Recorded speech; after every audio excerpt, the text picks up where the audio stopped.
Hey everybody, Alex here, and welcome to another video, Replays and Remakes. Clever, right?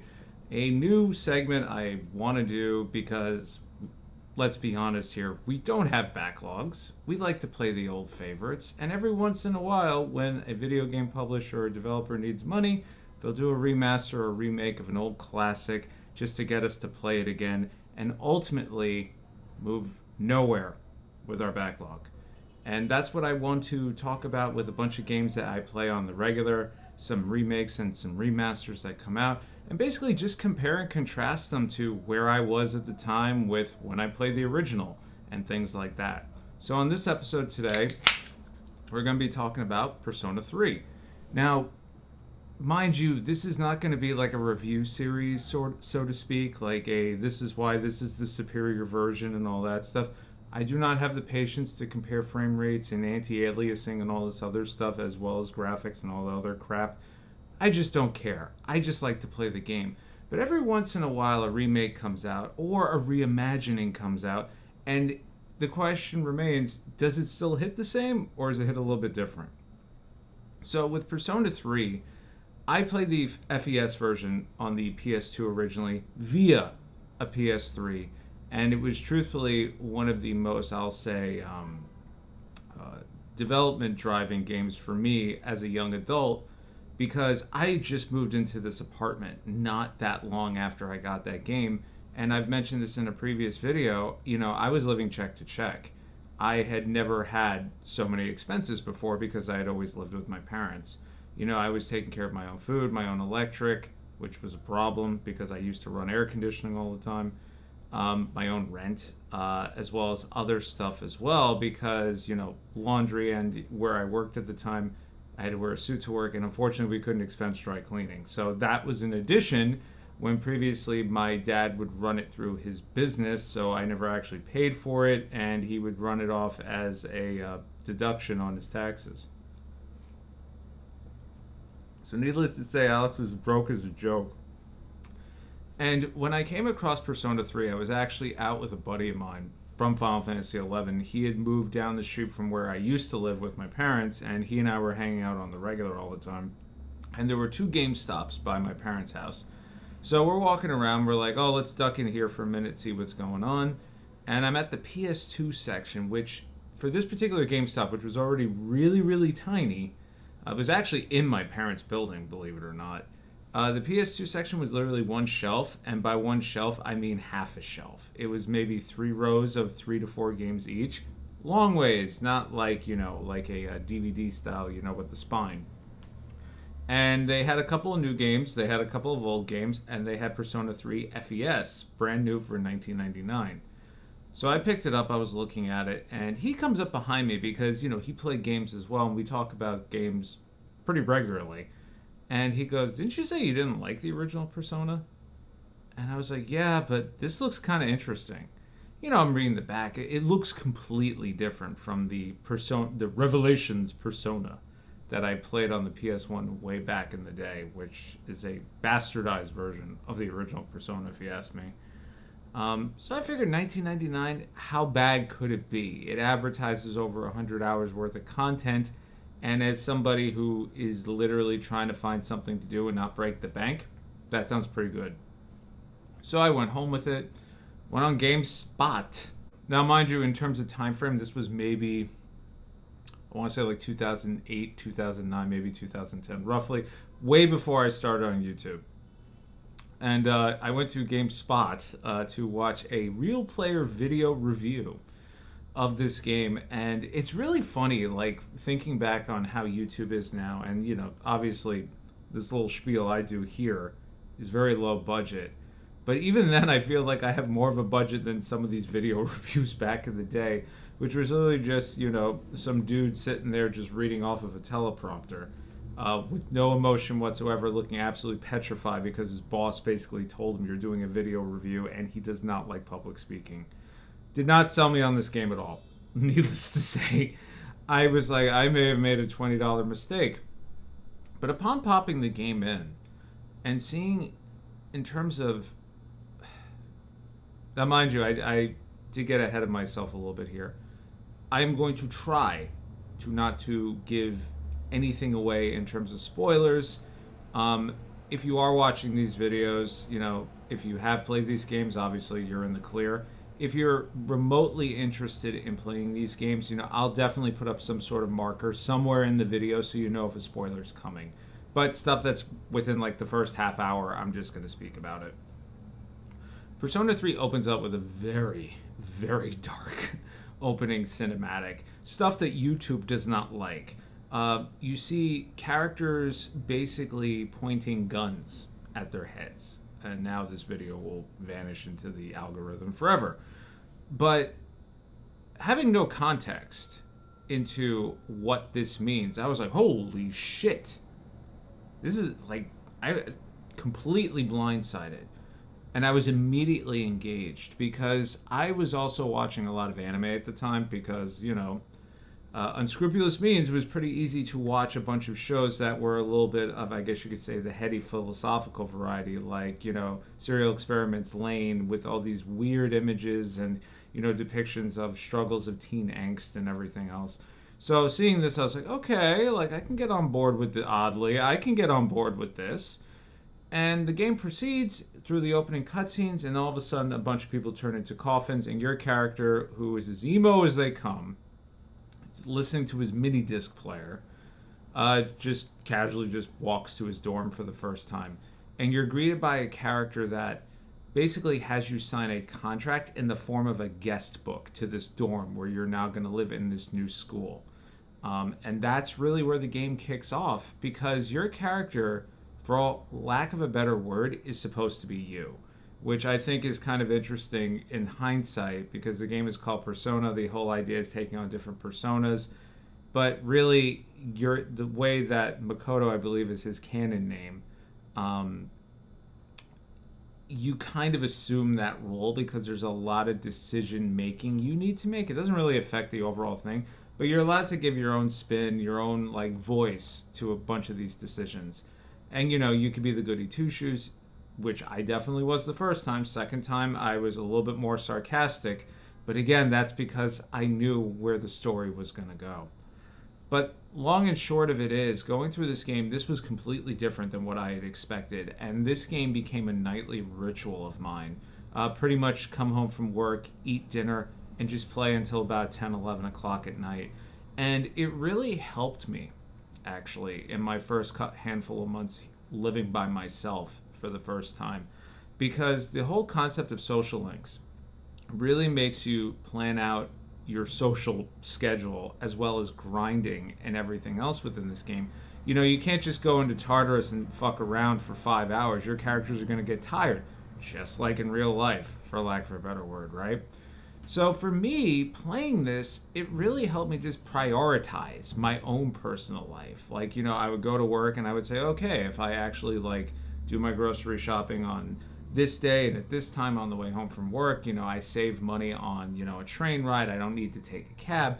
This all sounds really stupid, penny pinching nonsense. I realize that, but you do not know how much that helped me financially get my bearings once I moved into this place. Also the fact that I wasn't going out drinking with my buddies or anything. I was kind of, for lack of a better word, being a little reclusive, but I was still able to justify it.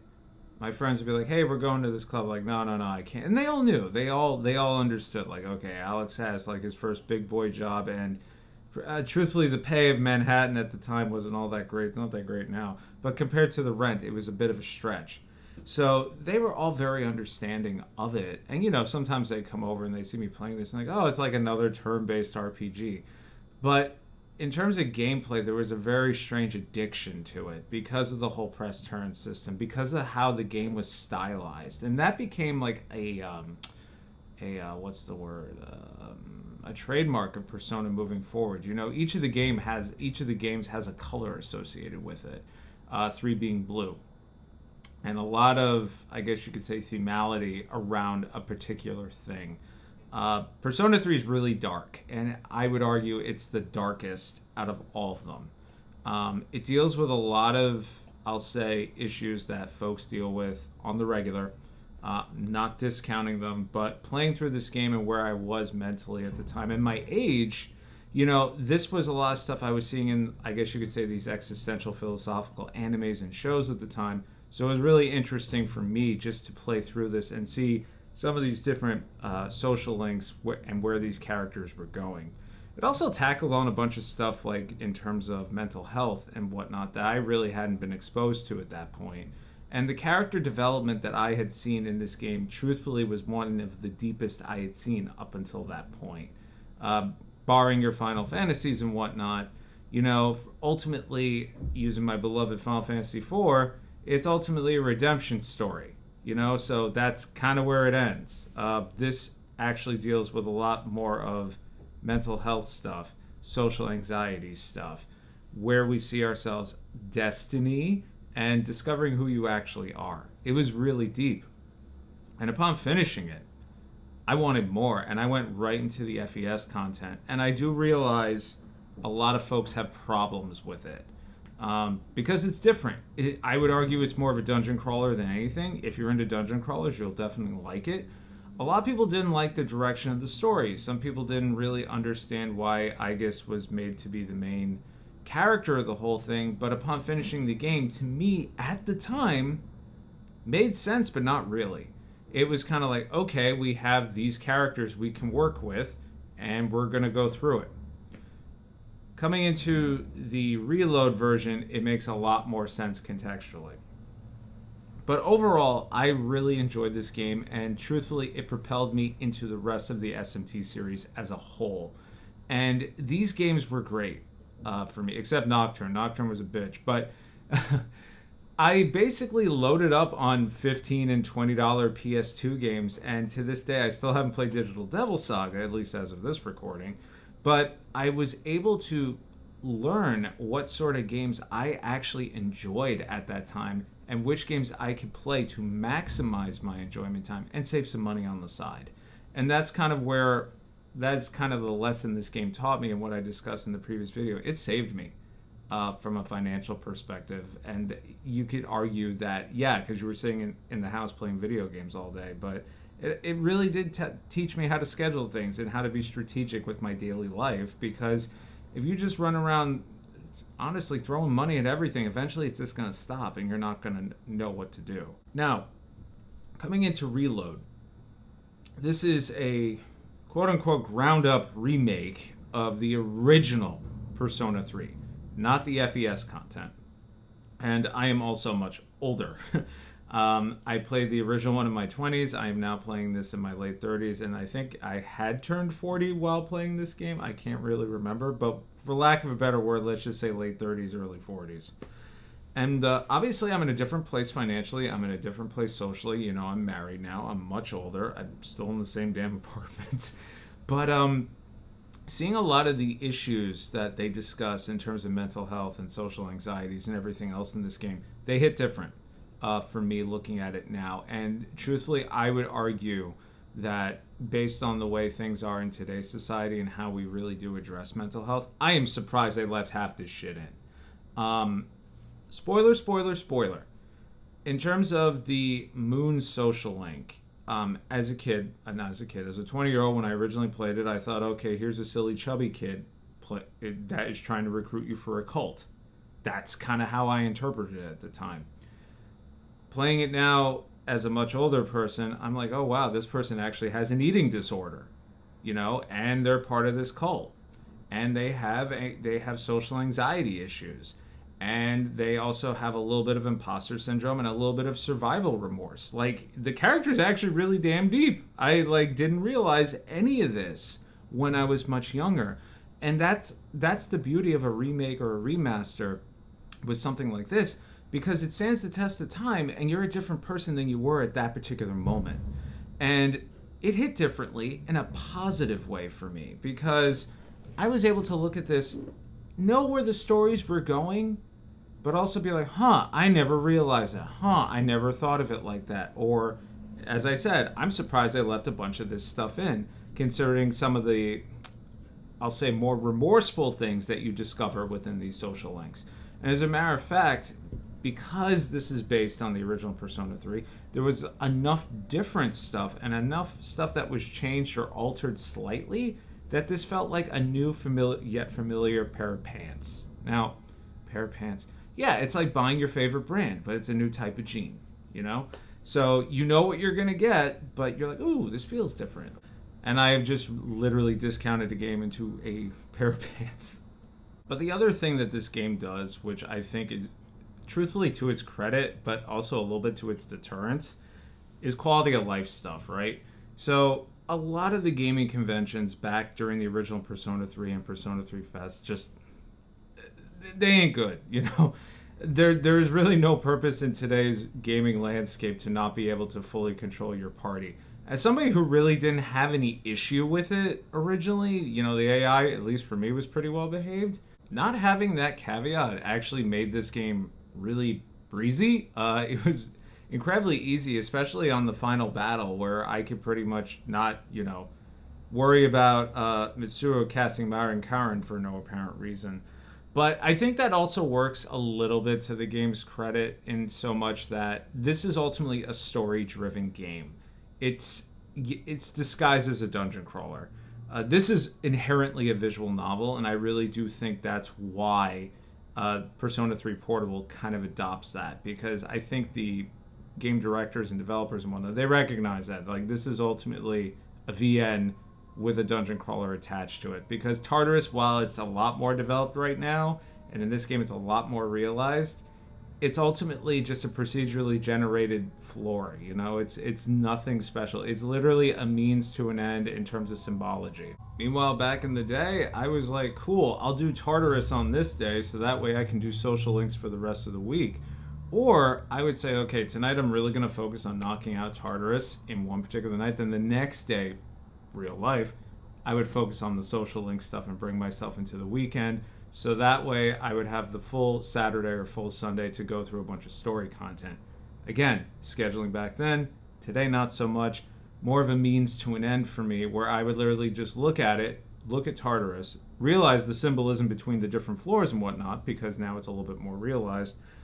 But also, with the ease of being able to control my party and not have to worry about the kids getting exhausted, I would literally just say, okay, today I'm knocking out Tartarus, which I would do in one shot, straight up. I would have no SP, no HP, people would be dead, drop dead, didn't matter. I would drag everybody up to the top floor. And as a matter of fact, the game even goes as far as to give you options and methods so you can actually bring your characters up to level if you do decide to change your party lineup. That didn't exist back then. It was a lot more grindy. It was meant to take up time. And again, at that particular moment in my personal and professional life, I needed something to suck up time. Well, as an adult who barely has any time these days, I want something that does not suck up my time and actually gives me a means to reach an end as quickly as possible. But with this game, I really did feel like, you know, even though Tartarus was more realized, again, I was just looking at it as a means to an end to get to more story content, because the voice acting and the new voice cast is brilliant. I really do feel like it enhanced the game a bit. I think having proper French pronunciations this time, which again I didn't pick up on originally, really did benefit the character of Mitsuru, who is supposed to be, I neglect to, I don't want to say hoity-toity and a little bit holier than thou, but definitely a little hoity-toity and holier than thou. But also just being able to go through different social links and choose different romance options this time was also refreshing, because originally I went with Yukari, well this time I did go with Mitsuru, who arguably is my favorite anyway and was in my end party both times. But I really do think there, despite a lot of these enhancements, there are a few things where I'm going to say there's a little bit of a miss in there too. I think the biggest and probably, well, the biggest elephant in the room, honestly, is as of this recording, putting the FES content behind DLC and charging $70 for this game, considering I originally bought it on Ultra Liquidation clearance brand new for $20. In terms of price, it doesn't really bother me that this was a full-priced game, because I feel like they did enough work graphically. You know, they hired a new voice cast, they added new systems. You know, they definitely did a bunch of stuff to the game to make it appeal to a more modern audience, What I do have a problem with is literally saying, okay, cool, and if you buy this whole expansion pass, you can get that content for the FES stuff that everybody's been asking for, that we gave you a wink, wink, nudge, nudge about. And guess what? We're going to do it like 7 months after the game came out. Um, as somebody who really enjoyed the FES content and as somebody who knows how this all ends, that's not a priority for me. If it was all in one package, I truthfully probably would have gone through the whole thing. But now you're making me wait an extra 7 months. I'm not saying, from a business perspective, I'm not getting into that crap. But you kind of kill the incentive for me to go back and do it. You know, I was already hyped about this remake, this being my favorite Persona game. And if you're not going to include all the content right out of the gate, like, and that's like a business decision, I totally get that. I'll take it at face value. But once I'm done with that, you kind of lost my investment to go back and do it again, you know, even if it's in pieces. Especially since I originally had that option originally. And again, I don't have a lot of time these days, and even though the original game took me a combined 100 hours, and this one I think took me, I'll say 60, I still have to plan for another 20-ish for the FES content.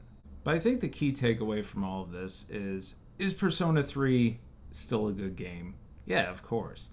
But am I the same person? Absolutely not. I was looking at stuff a lot differently this time. And even if I didn't have all these quality of life things, even if I went back to the original Persona 3 or I decided to play Persona 3 Portable, I'm definitely going to look at the way the characters are written differently. Coming back to this game so many years later and with a new coat of paint is actually kind of different. It's not kind of different. It's a little strange yet cool at the same time, right? So I'm looking at these social links differently. I'm picking up on a lot more of the dark themes that I originally kind of discounted back in the day and just wrote them off as, oh, they're trying to be edgy. And now I'm like, oh, wow, this is actually like a social commentary thing. And I tend to look at those things normally because in college, you know, I studied literature as a minor and whatnot, and I've always been one to look at themality and things. But at that particular moment in time where I was in life, constantly stressed out, I guess I wasn't thinking like that. Coming into this one, I was like, oh no, oh wow, like I never picked up on that. There's a lot of loss in this game, and that loss is emotional, it's physical, it's social, it's love. There's a tremendous amount of loss in this. There's a lot of depression. There's a lot of social anxiety issues in this game that I originally just did not pick up on, and it hits different. And I honestly feel like it's a better game for it because I'm able to pick up on that. But at the same time, I'm also very surprised at some of the stuff they left in, considering at the time I interpreted it as being edgy. The whole thing with evokers, I was like, okay, yeah, they're being edgy and whatnot. But playing through it, doing some battles, and my wife even going, who works as a social worker, going, this is a little triggering, no pun intended, you know? And again, never thought of it like that. I just thought of it like, hey, they're trying to be dark and edgy. And there's actually a lot of meaning behind it. I'm not going to use all those words. You can do it yourself. But I really do think this remake, or reload, I guess, it does serve a purpose. You know, it brought in a new audience, of course, and a lot of people said, oh, this isn't like Persona 5, it's not like Persona 4. It's a completely different game. And I'm not saying that as a defense. I'm saying it came out at a different time. Stuff that we look at today is seen very differently. You know, I would say I always attribute Persona 4 to being a Scooby-Doo mystery and Persona 5 being a very funny bank heist, right? Persona 3 is a dark social commentary on a lot of struggles that teenagers and adults deal with. You know, it's meant to be that. And Tartarus serves a purpose of trying to explain like what we as people are working to, especially when it comes to the social links, because for the most part they all end with some sort of resolution or, you know, a revelation of sorts, or somebody comes to terms with something. And I think that's really where a lot of therapy and whatnot like goes into. The whole idea is to reach some form of closure. And there's a lot of that in Persona 3 to an extent. But with the with the remake itself, where I think it does kind of falter is because the series as a whole has been colored in such a, I'm going to use air quotes here, positive light between 4 and 5 with the whole concepts of friendship and everything else. That does exist in 3, but it's very much muted compared to everything else. And a lot of reviews I saw, people were like, yeah, no, they didn't learn anything from the how they did Persona 4 or 5. This is a step backwards. I disagree with that as somebody who played the original. And again, I'm trying not to be reviewy here, but I think they're missing the point. The point is there's enough new in here that if you've never played Persona 3, because let's be honest, how many people are willingly going back to the PS2 or the PSP? Except us, right? The retro gamers. But it's also meant to give something old to the folks who played the original with a new coat of paint. And I think that's ultimately where this whole, like, you know, remakes and replays social, not experiment, but this, like, whole concept I want to go back to is that it is different. And it felt like a new game to me because I was looking at stuff differently. I felt stuff differently. Even my party lineup, yeah, okay, I used Mitsuru full time, but the way I interpreted her was different. And going through her full social link this time, man, she got some issues. Like, and I never realized any of that, you know. And even me thinking back on it, because I went back as well, and I did a handful of ones that I did previously, and they felt different. And I don't mean in terms of like emotions or anything like that. Like, they were written differently. I almost dare say they were localized a little bit more westerny, so it didn't sound as stilted. Depending on how it was localized. But I don't know if that's my memory playing on things or just I know how people speak these days. But overall, I think if you're going to play any version of this game, truthfully, there's no reason to go back to the original unless you want to see where this series started and how it evolved. Because I don't think we're ever going to get a Persona game as dark as 3 ever again. And this reload, remake, remaster, whatever you want to call it, is ultimately how it's going to end. Anyway, I've been Alex. Let me know what you guys think. Have you played the original Persona 3? Have you played Reload? Did you compare and contrast them? Did they hit different? Did you feel any different? Did you just like one over the other? I'll catch you all in the next video. Take care.